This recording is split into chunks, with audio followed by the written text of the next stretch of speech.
Good morning, boys and girls.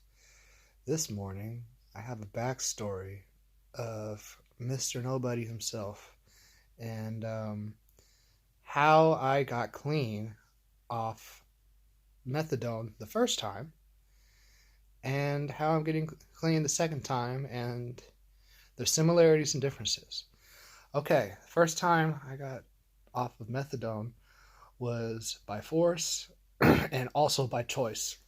Um, I was fucking up and I got arrested and I spent a very long time in jail. Not a very long time. I spent about 5 days in jail. And while I was in there, I misbehaved and slashed my wrist with the razor blade that the guards planted in my cell. Star shit. So they put me in a turtle suit for 5 days and I'm drawing on the walls with shit, basically. And you get a lot of thinking when you're butt naked in a white room for 5 days. And I decided that the misery that I was in from my methadone withdrawal, I was only on like 22 or like 28 milligrams back then, but probably closer to 22. And right after I got out of jail, I got arrested right again with a bunch of pot, like 8 ounces of pot and half ounce of hash. Now, they let me out of jail. Both of these are felonies. So like both of these were possession for sale. And instead of staying in jail for another 5 days, I stayed there for about a good 24 hours, maybe 16, and they signed me out. And a sheriff gave me a very, very valuable piece of advice. He said, don't show up for at least a year. Please don't get arrested for at least a year. I was like, bet. Okay. And you know what? About 4 days later, I hopped on a plane to New Jersey and became a fugitive from Northern California and a fugitive in Southern California because of a DUI that I never took care of driving back from Las Vegas. So I moved to Las Vegas and I have a very hard time adjusting. And I go into a very deep, dark depression because I was on drugs and methadone, and there's a very, very mental factor to withdrawing from methadone and opiates and just drugs in general. And I got into a very, very dark, dark depression. I wanted to kill myself every day. And it wasn't until late June that I started feeling better. I started going to this professional building that took care of schizophrenics and people with bipolar disorder. I found out that I had bipolar type 2 disorder. I ended up getting SSI in New Jersey without the help of an attorney or anything, just tenacity and trying and and using the doctors to tell the SSA people that I can't take care of myself without medication like antipsychotics and mood stabilizers, and I'm always inside of these medical treatment facilities. I can't work if I'm spending 8 hours of my life in these medical treatment facilities. 6 hours there and then one half hour ride there and then a 45-minute ride back. You're spending your entire life. Like, if you tell the courts that you're mentally ill in New Jersey, oh yeah, by the way, I got arrested like 4 more times in New Jersey. I was still a fucking idiot. I was still like addicted to the lifestyle of just being a villain. And eventually realized I needed to, once I got off all my probation and all my like PC 1000s over in New Jersey, I came back to California to clear all of my shit in California. And it was very scary because I turned myself in on a Tuesday. If you have a warrant in California, turn yourself in on Tuesday voluntarily, and there is the best chance of getting out on Wednesday, unless you're like a murderer or a kidnapper or some shit, you know.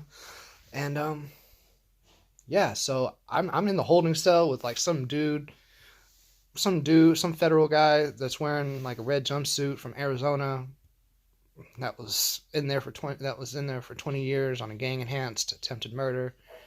And the other guy was a dorky Mexican kid that whose lawyer didn't show up to court, or his lawyer showed up to the wrong courthouse, and he got a failure to appear. So, and then I met like this big ass Norteño that was like 260 pounds, like 12% body fat, fucking all muscle, huge man. And he was the nicest dude that I had in the bullpen. He taught me some workout tips, and finally the guard let me out and told me what my bail was. I was like, oh cool, I could just get in. Maybe mommy could bail me out. No, the guard was like, you're a fugitive in San Bernardino County, and you're gonna have to stay here overnight, and your bail is $66,000. And I was like, fuck, that's like $5,000, $6,000. I can't get out of jail. My white family isn't that rich. I'm not that privileged. So I had to spend the night in jail. And luckily, I got out. I got one of the sharpest public defenders to defend me during my arraignment the next day. Or I don't even think it was an arraignment. I think it was just seeing the judge for the first time, even before the arraignment. And she slick talked the judge. I was the last person in the courtroom. The only people in the courtroom was my mom, my stepdad, and my nephew. And I had like 8 notes prepared in my little prison pocket, my actual prison pocket that's like right here. And I gave them to her, and she used them to the best of her ability. And I got out the next morning. I got out that night, so I only spent like 30 hours in jail. So that was pretty sick. $66,000 bond. Turn yourself in on Tuesday, get out Wednesday night. All right. And yeah, that's part of the bio. I've beaten about. I'm not trying to sound arrogant, because the crimes that I did beat, I shouldn't have, to the extent that I did. And this is not a thing of arrogance. This is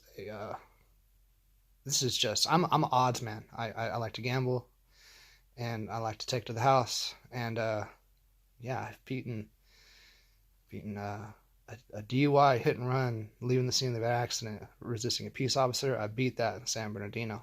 Serna motion. I beat the same cases. I beat my marijuana case.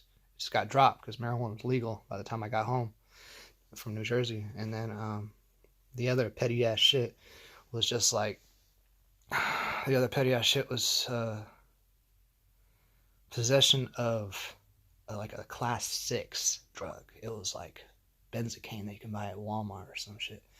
And they tried to press me on that and give me PC 1000 again. And I was like, no, I already did that. You're not allowed to do that again. And I got off scot-free. And what did I do with my opportunity? I stayed clean for a couple months, but then my addictions got the best of me and I started using again. And now I'm not using again. At least I'm not using opiates and something that's viciously controlling my life. Now, but as of right now, I do not have any charges pending.